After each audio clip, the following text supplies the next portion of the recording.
Class 8। आज हम आपके सिविक्स के लेसन नंबर 6 को स्टार्ट करेंगे, जो है कन्फ्रंटिंग मार्जिनलाइजेशन। लास्ट चैप्टर में हमने देखा था कि मार्जिनलाइजेशन क्या होता है और कौन कौन सी सोसाइटीज़ हैं, कौन कौन सी ऐसी कम्युनिटीज़ हैं हमारी कंट्री में जो मार्जिनलाइज्ड होती हैं सबसे ज़्यादा। तो अब हम देखेंगे कि किस तरीके से लोगों ने उस मार्जिनलाइजेशन का सामना करा। सबसे पहले हम आपके इंटरनल क्वेश्चंस देखेंगे, फिर कुछ अदर इम्पॉर्टेंट क्वेश्चंस और एडग्रेड के questions. State one reason why do you think reservations play an important role in providing social justice to Dalits and Adivasis. यानी कि आपको क्या लगता है कि जो रिजर्वेशन होता है, जो आरक्षण मिला हुआ है लोगों को, वो दलित और आदिवासियों के लिए ज़रूरी है या वो उन्हें एक सामाजिक तौर से जस्टिस दिलाता है, न्याय दिलाता है। Reservation play an important role in providing social justice to Dalit and Adivasi because it is the only way to restore their dignity and to make them join in the mainstream of national life. क्योंकि इसी वजह से उनकी जो खोई हुई इज्जत है वो वापस आती है। आरक्षण की वजह से ही वो मेन स्ट्रीम लाइफ में जुड़ पाते हैं, यानी उन्हें अच्छे पद मिलते हैं, अच्छी जगह पर वो पढ़ाई कर पाते हैं। अगर आरक्षण नहीं होता तो वो इनमें से बहुत कम लोग होते जो ये सब चीज़ें कर पा रहे होते जो वो आज कर पा रहे हैं। In your opinion, does the force put on Ratnam to perform this ritual violates his fundamental right? Chapter में हमने एक स्टोरी देखी है, तो इस क्वेश्चन के हिसाब से आपको अपना ओपिनियन बताना है क्या रत्नाम को जो करने के लिए बोला गया था वो उसके फंडामेंटल जो बेसिक अधिकार है उनका खनन था। Fundamental rights are equally available for all the citizen, यानी फंडामेंटल राइट्स सबके लिए होते हैं। According to this right of freedom and culture every citizen has full right to take his own decision, यानी सबके पास अपना खुद का डिसीजन लेने की क्षमता होती है। But the way in which Ratnam was force to perform ritual, यानी कि उसको फोर्स करा जा रहा था कि भाई वो अपर कास्ट वालों के पैर धोए, उस पानी का यूज़ करें, तो इससे इसके फंडामेंटल राइट्स जो थे वो वायलेट हो रहे थे। Why do you think that Dalit families are afraid of angering the powerful caste, यानी कि जो दलित फैमिलीज़ हैं, जो भी लोअर कास्ट फैमिलीज़ हैं, उन्हें क्यों डर लगता है अपर कास्ट के लोगों को गुस्सा दिलाने में। Many of them worked on the fields of people who belong to powerful caste as daily wage labour, यानी कि इनमें से बहुत सारे दलित जो हैं वो अपर कास्ट वालों के खेत में काम करते हैं और उन्हें रोज़ की दिहाड़ी मिलती है, यानी एक दिन के हिसाब से, पर डे के हिसाब से उन्हें पैसा मिलता है। They were afraid if dominant caste did not allow them to work on the fields, then what will they earn, यानी कि अगर उन अपर कास्ट के लोगों ने उन्हें काम करने से मना कर दिया तो फिर वो पैसे किस तरीके से कमाएंगे। Dalit also declare that wrath of the local deity would strike them if they refused to give in, यानी उन्हें ऐसा भी लगता था कि जो भी उनके देवी देवता हैं लोकल कॉमन, वो भी उनसे नाराज़ हो जाएंगे। Can you list two different provisions in the 1989 act, क्या क्या थे।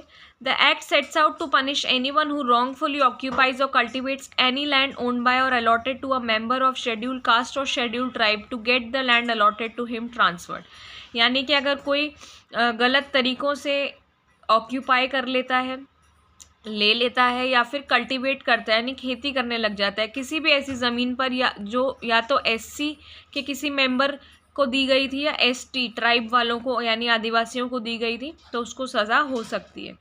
The act recognise that crime against Dalit and tribal women are of a specific kind, यानी दलित और ट्राइबल वुमेन के अगेंस्ट अगर कोई क्राइम हो रहा है तो उसे पेनलाइज करा जाएगा, या फिर आप किसी भी वुमेन को अगर छेड़छाड़ करते हो उसके साथ में या उसकी इज्जत लूटने की कोशिश करते हो तो ये सब क्राइम्स के अंडर में आएगा, एक स्पेसिफिक टाइप के क्राइम्स में। मॉरली रिप्रीहेंसिबल का मतलब से आप क्या समझते हैं। Morally reprehensible, it is the act which violates all the rules of dignity and decency which there must be in society. It refers to an act that is done hiddenly against all the laws which society has accepted, यानी सारे नियमों के खिलाफ जाकर कुछ इस तरीके का काम करना जिससे कोई इज्जत, कोई डिसेंसी ना बचे। What do you understand by manual scavenging? Manual scavenging का मतलब क्या था कि जो ह्यूमन और एनिमल वेस्ट एक्सक्रीटा है उसको झाड़ू से, टिन प्लेट से, बास्केट से, लैटरिंग वगैरह साफ़ करना और फिर उसको अपने सर पर रखकर ले जाना कहीं पर डिस्पोजल के लिए, उसे मैनुअल स्कैवेंजिंग बोला जाता था। ये काम पहले के टाइम में जो लो कास्ट वाले लोग होते थे वो किया करते थे, उसे मैनुअल स्कैवेंजिंग बोलते थे। अब जो मैनुअल स्कैवेंजिंग होती है उसमें किस तरीके के हमारे जो फंडामेंटल राइट्स हैं वो वायलेट होते हैं, दो टाइप के। राइट टू इक्वालिटी, कि आप उन्हें नीचा समझते हैं कि आप उनसे ऐसा काम करवाते हैं और इनके अलावा वो काम कोई और नहीं करता है। राइट टू फ्रीडम, कई बार उनसे ज़बरदस्ती ये काम करवाया जाता है। वाई डिड द सफाई कर्मचारी आंदोलन file a PIL in 2003? What did they complain about in their petition? यानी जो सफाई कर्मचारी आंदोलन था उसमें उन्होंने 2003 में PIL क्यों लगाई थी और उन्होंने क्या कंप्लेन करी थी? 1993 में गवर्नमेंट जो थी उन्होंने employment of manual scavenger and construction of dry lettering prohibition act लगाया था। इस लॉ के हिसाब से मैनुअल स्कैवेंजिंग बंद हो जानी चाहिए थी, यानी कोई हाथ से ये सब चीज़ें साफ नहीं करेगा और ड्राई लेटरिन्स कहीं पर भी नहीं बनेंगी।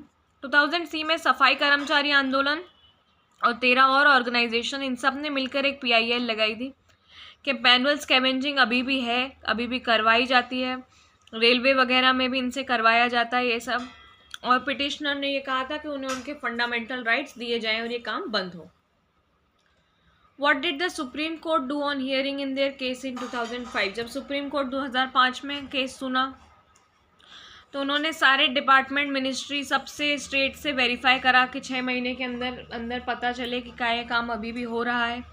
अगर मैनुअल स्कैवेंजिंग मिली तो गवर्नमेंट डिपार्टमेंट को एक्टिवली टाइम बाउंड प्रोग्राम बनाना पड़ेगा कि ये सब चीज़ें अब बंद हों, ताकि लोग जो हैं वो आराम से अपने सारे फंडामेंटल राइट्स इंजॉय कर सकें, उन्हें इक्वालिटी मिले और फ्रीडम मिले। अब आपके कुछ important questions. In which of the two ways have marginalised been drawn on fundamental rights? By insisting on their fundamental right, they have forced the government to recognize the injustice done to them. यानी कि marginalised लोगों ने अपने हक के बारे में बात करके गवर्नमेंट को ये बताया है कि उनके साथ कितना अन्याय होता है, और उन्होंने गवर्नमेंट को इंसिस्ट करा है कि ये लॉज जो हैं वो प्रैक्टिस करे जाएं। अनटचेबिलिटी क्या है?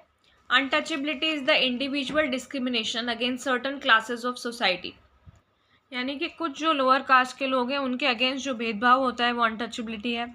जैसे कि उन्हें गांव के मंदिरों में नहीं जाने दिया जाता है, उनको अगर उनके घर में किसी की डेथ हो जाती है तो उसकी क्रियाक्रम के लिए अलग जगह दी जाती है, सोशल फैसिलिटीज़ उन्हें प्रोवाइड नहीं कराई जाती हैं। ये कुछ अनटचेबल प्रैक्टिसेस हैं। गवर्नमेंट ने क्या स्टेप्स लिए हैं कि सबको न्याय मिल सके?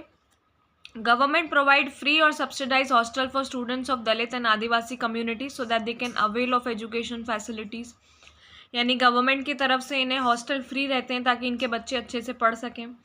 गवर्नमेंट की जो रिजर्वेशन पॉलिसी यानी आरक्षण की पॉलिसी है, इन्होंने इनको बहुत आगे तक लाया है।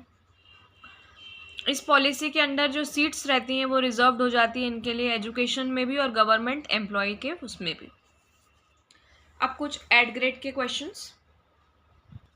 In history, which strategies have been adopted by different communities to overcome inequality and discrimination? यानी हिस्ट्री में पहले क्या ऐसा हुआ है कि अलग अलग जो कम्युनिटीज़ हैं उनने भेदभाव जो उनके अगेंस्ट होता था उससे उभर पाए हैं। वो ऐसे ग्रुप्स ने बहुत लड़ा है, बहुत प्रोटेस्ट करा है, स्ट्रगल करा है कि वो डोमिनेट ना हो किसी से।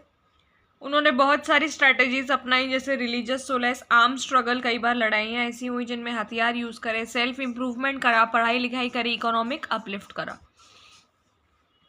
ये तो हमने देख लिया कि गवर्नमेंट किस तरीके के स्टेप्स लेती हैं।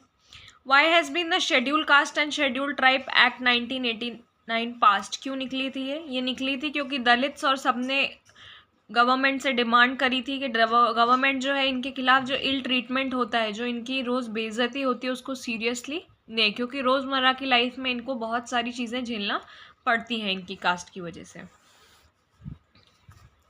Who did the people of a specific community hold responsible for the refusal of Ratnam to perform the ritual? यानी जब रत्नाम ने वो प्रथा करने का मना करा तो लोगों ने उसको किसको रिस्पॉन्सिबल ठहराया? The people of specific community held Ratnam's education responsible for इस refusal to perform the ritual. उनका मानना था कि रत्नाम जो है वो इतना पढ़ लिख कर आ गया है कि वो अब अपने आप के आगे किसी को मानता नहीं है, इसलिए उसने ये करने से मना कर दिया। What are the provisions of selected scheduled tribes and other traditional forest dweller Act 2006? Central government ने एक्ट पास करी थी 2006 में, फाइनल एक्ट था। इसमें ये था कि जो भी हिस्टोरिकल इनजस्टिस हुआ है फॉरेस्ट ड्वेलिंग पॉपुलेशन को, यानी कि जो भी आदिवासी हैं जो पहले जंगलों में रहा करते थे, जिनके पास अब ज़मीन नहीं बची है, उन्हें अब फिर से ज़मीन दी जाए, होमस्टेड कल्टिवेबल ग्रेजिंग लैंड दिया जाए, non timber forest produce. Act ये भी बताता है कि इनका राइट है ये कि फॉरेस्ट कंजर्व करें, बायोडाइवर्सिटी में हेल्प करें। What argument was given for implementing the law of reservation, यानी कि जब पहली बार आरक्षण लागू हुआ था तो किस वजह से लागू हुआ था। इसमें सीट्स मिलती हैं एजुकेशन में, गवर्नमेंट सर्विसेज में दलित्स और आदिवासी को। तो ये इसलिए शुरू हुआ था क्योंकि सेंचुरीज से इनको कोई अपॉर्चुनिटी नहीं मिलती थी। ये अपनी जो लाइफ थी इसमें ना पढ़ाई कर पाते थे, ना किसी अच्छे पद पर पहुंच पाते थे, क्योंकि ये शेड्यूल कास्ट और शेड्यूल ट्राइब के लोग थे। तो डेमोक्रेटिक गवर्नमेंट ने ऐसा इसलिए करा था कि ये सेक्शन जो है सोसाइटी, क्योंकि ये कमज़ोर वर्ग में आते हैं, तो इन्हें ऊपर लाया जाए। 2 आर्टिकल हैं। कौन कौन से आर्टिकल हैं हमारे संविधान में जो अनटचेबिलिटी और इसको हटाते हैं? आर्टिकल 17 और आर्टिकल 15। आर्टिकल 17 बताता है कि अनटचेबिलिटी जो है कि छूते नहीं है इन लोगों को, वो बंद कर दिया गया, अबॉलिश कर दिया गया है। अब दलित्स को एजुकेशन से कोई नहीं रोक सकता, मंदिर जाने से कोई नहीं रोक सकता, पब्लिक फैसिलिटी यूज़ करने से कोई नहीं रोक सकता है। आर्टिकल 15 ये है कि पूरे जो भी हमारा संविधान है उसमें लिखा है कि कोई भी इंडिया का नागरिक है उसके साथ में किसी भी तरीके का भेदभाव नहीं होगा, धर्म के आधार पर, कास्ट, सेक्स या प्लेस ऑफ बर्थ के आधार पर। फंडामेंटल राइट्स मार्जिनलाइज्ड के हम ऑलरेडी देख चुके हैं पहले वाले क्वेश्चन में। तो ये आपका लेसन ख़त्म हो गया है। आप इसके क्वेश्चन आंसर्स अच्छे से पढ़ें, और इसके साथ में मैं आपका हिस्ट्री के क्वेश्चंस ऑलरेडी डाल चुकी हूँ। मैंने हिस्ट्री के सारे चैप्टर डाल दिए हैं, और इसके साथ में ज्योग्राफी भी डला हुआ है। तो आप ये सब ध्यान से पढ़ें, क्योंकि आपके बोर्ड्स में क्वेश्चन इसमें से पूछे जा सकते हैं।